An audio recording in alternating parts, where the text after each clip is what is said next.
Le bonjour et la bienvenue à toutes et tous. Aujourd'hui, une vidéo sur deux symboles très forts et très marquants qu'on connaît presque tous, en tout cas la croix que nous connaissons tous en Occident et la Merkaba, qui est plus proche généralement de la tradition juive. Et on verra que ça va bien plus loin que ça dans cette vidéo. Tout d'abord, le symbole de la croix.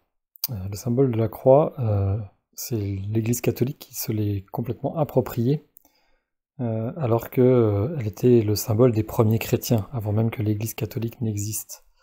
Donc le symbole de la croix est antérieur à celui du crucifix qui a été retenu par les catholiques. J'y vois une très grande différence, comme je vois une très grande différence entre se revendiquer chrétien et être catholique, qui ne sont pas du tout les mêmes choses. Si le maître ascensionné est le même, à savoir Jésus-Christ, la façon d'aborder son enseignement, de le percevoir et de le vivre dans son quotidien me semble assez différente. Donc, pour ce qui est de la croix, eh bien, j'en parle dans mon livre Les maladies du bien, j'ai toujours été assez surpris, voire même choqué du fait que l'Église catholique retienne la croix comme symbole, mais surtout le crucifix. La croix ne m'aurait pas choqué, puisqu'on vient de le dire, c'est un symbole très ancien et quand même pré-christianique, alors que le crucifix est éminemment le symbole du Jésus catholique en fait. Le symbole d'un Jésus souffrant, à l'agonie et prêt à mourir. J'ai toujours été donc assez embêté par cette image retenue et martelée par le catholicisme que celle d'un seul Jésus souffrant, mourant et agonisant. Parce que bien, je pense que l'enseignement de Jésus est bien plus important que celui qui transmet ce message de la croix, ce symbole du crucifix. J'ai toujours bien aimé la représentation qui est faite de Jésus-Christ à Montmartre, dans le Sacré-Cœur, parce qu'il y est auréolé de gloire et pas sur le fameux crucifix et avec un visage radieux et souriant, et ça me semble beaucoup plus proche de ce qu'il faudrait absolument retenir du christianisme, à savoir un Jésus souriant, compatissant, rempli d'amour, de compassion pour l'ensemble des êtres vivants, bien plus que ce Jésus qui souffre sur la croix. Je ne dis pas que ça n'est pas que la symbolique est fausse, erronée ou inutile. Il est évident que c'est un passage crucial de l'existence de Jésus et de son message. Néanmoins, je trouve qu'il est bien plus intéressant de retenir un Jésus comme celui que l'on voit donc dans le dôme du Sacré-Cœur, un Jésus souriant, rempli d'amour, de compassion pour l'ensemble des êtres. La croix, donc par le crucifix, une fois de plus, on fait bien la différence entre la croix, le symbole de la croix et le symbole du crucifix. Le symbole de la croix, c'est quand même vraiment la représentation de la communion entre le céleste et le terrestre, avec la branche qui monte vers les cieux, et la branche verticale qui monte vers les cieux et qui signifie le céleste. Un céleste qui donc part du haut et vient s'enfoncer dans la terre, et la branche horizontale qui signifie le croisement parfait justement entre le céleste et le terrestre. Et j'y vois tout simplement notre position à nous d'être humains, à savoir être venu s'incarner ici sur terre pour spiritualiser la matière et être un parfait pont entre le céleste et le terrestre. C'est l'endroit précis où les deux branches se croisent, et c'est là que se trouve notre mission d'incarnation à nous autres humains, à savoir être ce fameux pont entre le céleste et le terrestre. Et le symbole de la croix, avant tout, pour moi, c'est cela. Ça symbolise vraiment la jonction de l'immanent et du transcendant, de l'horizontal et du vertical, et si on pousse plus loin, de l'harmonie parfaite entre le masculin et le féminin. Exactement comme en Orient, en Asie, on trouve le yin et le yang. Et bien la croix, pour moi, avant tout, c'est cela. C'est le croisement parfait entre le haut et le bas, le masculin et le féminin. C'est l'équilibre, l'harmonie parfaite. C'est ce vers quoi nous tendons tous, au travers de multiples incarnations, puisque nous sommes un petit peu égarés en chemin, et grâce au libre arbitre, ou à cause, suivant le sens, l'endroit où on se place, l'angle que l'on décide d'adopter, le libre arbitre nous a permis de nous éloigner de notre condition lumineuse primordiale, celle qui est décrite dans le fameux Jardin d'Éden. Et on s'en est aujourd'hui tellement, tellement éloigné, on est devenu tellement robotisé, tellement entouré de cette fameuse intelligence artificielle qui n'a plus grand-chose d'humain et qui déshumanise notre société et nos vies au quotidien, nos vies intérieures, personnelles, mais aussi nos vies collectives, familiales, de nations et même planétaires. Donc c'est pas un brûlot anti-technologie et science, disons juste qu'il faudra rapidement réapprendre à rééquilibrer aussi justement l'utilisation de cette fameuse intelligence dite artificielle. Enfin, elle est artificielle, elle est surtout dite intelligente, ce qui n'est pas du tout la même chose. Revenons donc à ce symbole de la croix, qui symbolise donc l'harmonie parfaite. Elle était donc pré-chrétienne, ce symbole de la croix, on le retrouve dans toutes les religions, dans toutes les croyances et dans toutes les civilisations les plus anciennes, les plus reculées, bien précédentes à l'arrivée de Jésus-Christ dans son incarnation terrestre. Ça symbolisait donc vraiment quelque chose de très puissant. Et le crucifix, pour moi, ne représente plus grand-chose de ce symbole parfait de l'harmonie de la croix. Ça fait un parallèle avec le bouddhisme, ce passage dont je parle des maladies du bien de mon livre, c'est justement ça. C'est un jour où j'étais à Sukhothai en Thaïlande et dans le parc de Sukhothai, vous avez des milliers de représentations du Bouddha qui le représentent toujours serein, calme, empli d'une foi inconditionnelle, d'une grande confiance en lui et qui irradie. Et donc, une fois de plus, c'est pour ça que je préfère ce Jésus du Sacré-Cœur qui est assez proche, en fait, finalement, de cette représentation du Bouddha, qui est beaucoup plus proche de la sérénité, de l'accomplissement de soi. Et ça me paraît vraiment important que Jésus soit plus représenté de cette façon-là que sur la croix. Ce qui n'empêche pas, une fois de plus, de ne pas oublier aussi ce passage de sa vie qui est évidemment très important, mais qui me semble, si on s'attarde qu'à lui, très réducteur. En plus, ça amène la prédominance de cette notion de la souffrance, un petit peu comme si il était normal qu'on souffre et qu'on soit venu ici pour souffrir. Et c'est un des problèmes que je trouve récurrent dans l'Église catholique, c'est son rapport avec la souffrance. Je ne suis donc pas vraiment surpris qu'elle ait choisi le crucifix comme symbole, parce qu'elle est éminemment entachée de cette problématique de la souffrance permanente, et où seul Jésus peut nous guérir. Oui, certes, il peut nous guérir, mais il nous guérit par la joie et par l'amour. Et pourquoi alors s'être autant attaché à cette image du crucifix plutôt que celle d'un Jésus irradiant de bonheur, de gentillesse et de compassion? Je me le demande vraiment. Ensuite, on voulait parler de la Merkaba. Eh bien, la Merkaba, évidemment, c'est très proche de l'étoile de David, hein. Donc on est beaucoup plus sur le judaïsme.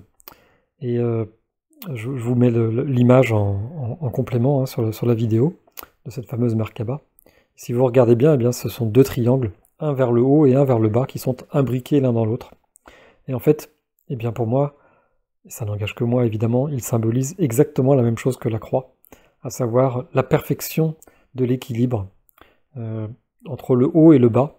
Et une fois de plus, dans beaucoup de pratiques ésotériques, eh bien, on représente la Merkaba avec un être humain assis en position du lotus en son centre. Donc c'est assez intéressant parce que du coup, ça fait liaison entre la Merkaba juive et le bouddhisme. J'ai été assez surpris lors de mon premier voyage en Himalaya de retrouver à plusieurs reprises des représentations du Bouddha habillé avec une bure sur laquelle était frappée l'étoile de David, la Merkaba. Et j'ai donc compris ça après, que c'était parce que tout simplement ça symbolisait le parfait équilibre entre le céleste et le terrestre, exactement comme la croix, le parfait équilibre du masculin et du féminin sacré qui fonctionne parfaitement quand ils sont équilibrés en chacun d'entre nous. C'est le 50-50 de la perfection de l'homme et de la femme réunis. C'est ce que nous essayons d'expérimenter au travers du couple, en sortant du couple souffrant pour nous diriger vers le couple conscient et ultimement aller jusqu'au couple divin que très peu de couples ont pu eh bien, expérimenter sur cette planète depuis que nous nous incarnons ici-bas. Cette Merkaba, c'est donc une montagne intérieure et une montagne extérieure.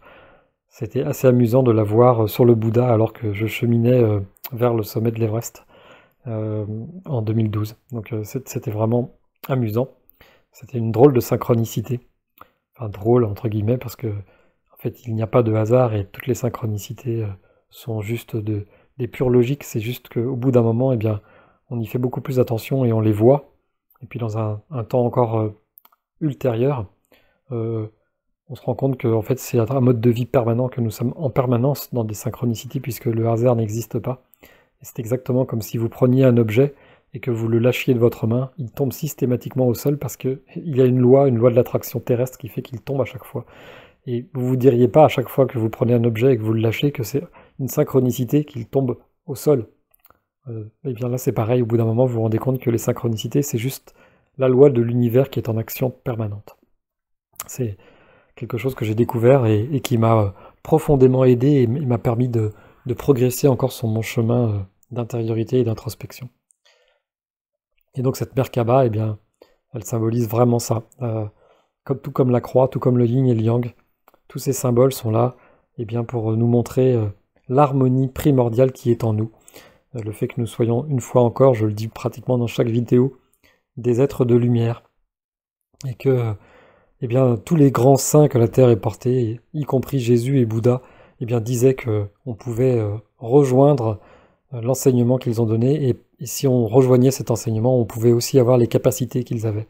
Jésus a toujours dit que ce qu'il avait fait, tout le monde pouvait le faire en suivant son enseignement et en calquant son mode de vie sur le sien, en expérimentant par soi-même eh bien, tout ce qu'il nous a offert comme enseignement. Et le Bouddha n'en disait pas moins, c'est exactement la même chose. Et il nous enjoignait même en disant qu'il ne fallait pas faire expérimenter ce qu'il avait expérimenté parce qu'il l'avait fait, mais le faire par nous-mêmes pour le découvrir avec notre propre parcours, avec notre propre karma, avec toutes nos problématiques qui nous sont individuelles et propres. Et donc ces techniques, eh bien, on peut les employer de façon universelle et elles se calquent sur notre capacité intérieure à chacun d'entre nous à progresser vers un idéal qui est donc représenté par la croix, le yin et le yang ou la Merkaba. Je terminerai cette petite vidéo sur une autre symbolique dont je parle à chaque fois que je donne l'initiation à la méditation de la marche que je fais près de chez moi à Carré. C'est celle de l'arbre. Alors la croix c'est marrant parce que c'est croix de bois, donc ça me fait toujours sourire, parce que forcément c'est aussi l'arbre. Et l'arbre pour moi est un symbole absolument magnifique sur cette terre, qui est la nôtre. Déjà, c'est lui qui nous offre notre oxygène, c'est donc pas rien, et il faudra rapidement songer à en planter beaucoup des arbres sur notre planète pour rattraper les erreurs que l'on a pu faire ces dernières années en termes de pollution. Et pollution à tous les niveaux, hein, pas seulement la pollution de l'air. Hein. Et donc l'arbre pour moi est aussi ce parfait symbole de l'union entre le terrestre et le céleste, parce que lorsque l'on regarde un arbre, vous savez, comme l'exemple parfait, ça serait ces grands arbres parfois isolés, ces arbres millénaires comme certains chênes millénaires qui sont isolés.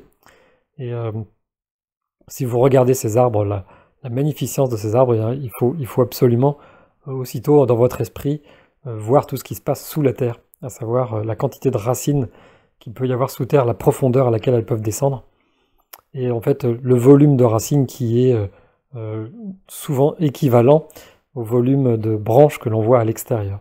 Et donc le parfait équilibre, eh bien, il se situe à la surface de la terre, à l'endroit où se trouve le tronc. C'est l'équilibre parfait entre le céleste et le terrestre, le souterrain, donc l'intraterrien, et le céleste, l'extraterrien. Et cet arbre, il symbolise parfaitement cette union entre l'extraterrien et l'intraterrien. Il est l'union parfaite du céleste et du terrestre. Il a ses racines d'incarnation sous terre et il a son antenne céleste au-dessus de la surface. C'est aussi une symbolique que l'on retrouve une fois de plus dans le bouddhisme avec le lotus qui prend ses racines dans la vase, c'est-à-dire dans les difficultés karmiques, dans le samsara, comme l'appellent les bouddhistes. Et puis cette tige, elle monte vers la surface, la surface en voyant la lumière. Donc c'est le travail exactement que nous sommes en train de faire actuellement et de façon bien plus accélérée depuis 1 an ou 2 ans. 2020 et 2021 ayant été, et étant, puisque nous sommes encore en 2021, des facteurs d'accélération très puissants à ce qu'il nous est demandé de faire, à savoir eh bien, quitter les racines de la vase et regarder vers le haut, regarder la surface et voir que au-delà de la surface, eh bien, il y a la lumière. Et c'est de là que nous venons, nous, êtres lumineux, nous venons d'au-dessus de cette surface. Et il nous est demandé d'être cette tige du lotus qui remonte vers la surface, qui croît vers la lumière. Et le chemin en spiritualité, c'est exactement ça. C'est pour ça que le Bouddha est toujours représenté assis sur une fleur de lotus, tout simplement parce que eh bien, la tige monte vers la lumière, monte vers la surface qui pourrait représenter le fameux voile de l'oubli. Et lorsque cette tige traverse la surface, traverse le voile de l'oubli, eh bien, c'est la révélation, c'est l'éveil, c'est l'approche du nirvana. Et c'est là où eh bien, on se transforme en antenne et on peut directement se diriger vers le ciel et produire cette splendide et incomparable fleur qu'est le lotus. Voilà, écoutez, je vais finir cette vidéo sur cette petite remarque. Et puis, comme à mon habitude, je vous souhaite le meilleur en tout temps et en tout lieu.